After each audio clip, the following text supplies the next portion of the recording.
one of the most famous videos of Diddy is him being a quote unquote savage, right? So the whole question right now is like, is Diddy a monster? Is Epstein a monster? These people, like, to treat anyone like that is ridiculous. To treat a friend like that, to treat a stranger like that, all right, we've been in fights. Okay, that's one thing. To treat a friend like that, that's another thing.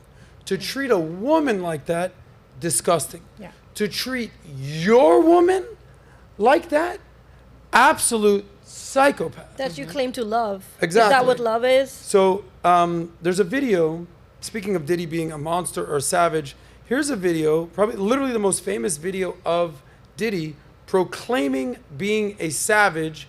And then there's a part 2 to this. Go ahead, play this video. I got my MTV out. Savage! I'm a savage! Oh! I'm a savage! What? Okay, this was part of a video that he did for Bad Boy Records called Can't Stop, Won't Stop. Whatever I want, I get. Remember that mentality. I can do anything. I can do anything, right? And then he did a remix. By the way, this was in probably early 2000s. You know, you can tell that because he's wearing a Von Dutch shirt. You know that. But Bad Boy is still coming of age. Biggie had just passed. Now he's kind of the man at the forefront of the label. We all know that if you're a hip hop fan. But look, I always say there's an entrepreneur, there's a hustler. That takes a certain type of mentality.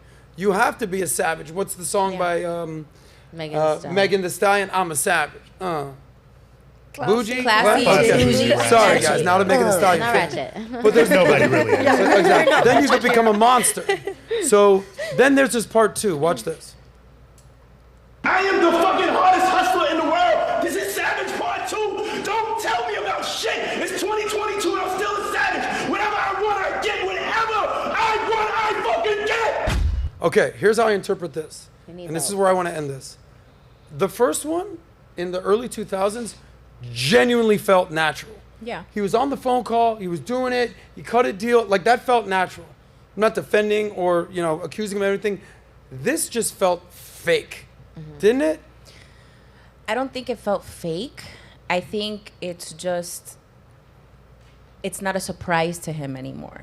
You understand what I mean? Like this is after he's done all this wild That's what I'm stuff. saying. That's what I'm saying. It's not a surprise to him anymore. He feels like he's entitled to be able to behave how I want, to do what I want. I get what I want, however I want it. And what you're getting at is what we haven't really dealt with yet, was just this.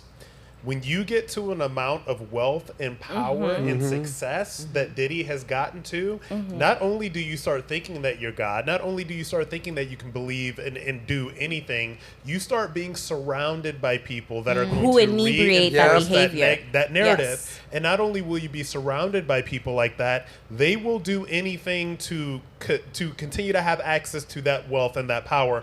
That is what drives these people completely insane. Now, look, I'm a political commentator. I've been around very powerful, very famous political people, congressmen and women, and former presidents and current, like all that stuff. So I've been around these people. And so the difference between the megalomaniac like Diddy, who is obviously a crazy person who abuses women and abuses all these other people and probably does some crazy stuff that we haven't even heard about yet.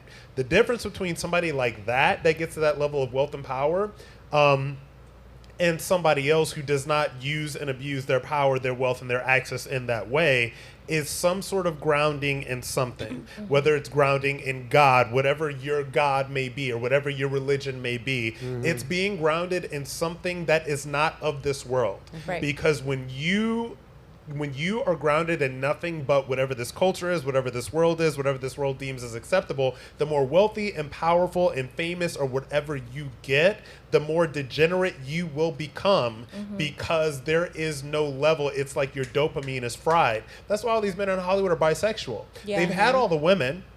And then they It's want not fun they anymore. want men. They There's want no something excitement. different. There's no adrenaline. There's no. Well, That's what they're. no, And number one, like I'm just gonna say, all these dudes. Like, there's been rumors about Diddy for years. People that I personally know that have said these things. All these men in Hollywood are bisexual because they can have any woman that they want to have. So they're bored with it. So then they start messing around with men. It's like if you have steak and caviar every single day. Like Every sometimes you're just single day. like, I'll just take a hamburger or a hot dog. Play on words right Yeah. there. But I said here's what I will say. You're absolutely right about the billionaire, about the Messiah complex, about the God complex. when you have the wealth, when you have the power, you have the status, you have the access to everything. Your enablers tell you how great you are. Remember the story about Marcus Aurelius in the book Meditations? He would have a slave walk behind him to constantly remind him as the emperor that, dude, you ain't shit. And that's crazy. And then here's where I want to leave this. Jordan Peterson has a quote, and this is where I was going with that savage thing. Jordan Peterson's quote, he says, for every man out there, listen up. You should be a monster, an absolute monster, and then you should learn how to control it.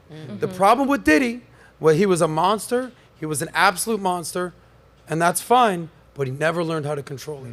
And now we have the downfall of Diddy. And that. Whoa, whoa, whoa. If you like that one, click right here to watch the full SOSCAST, and don't forget to subscribe to the channel.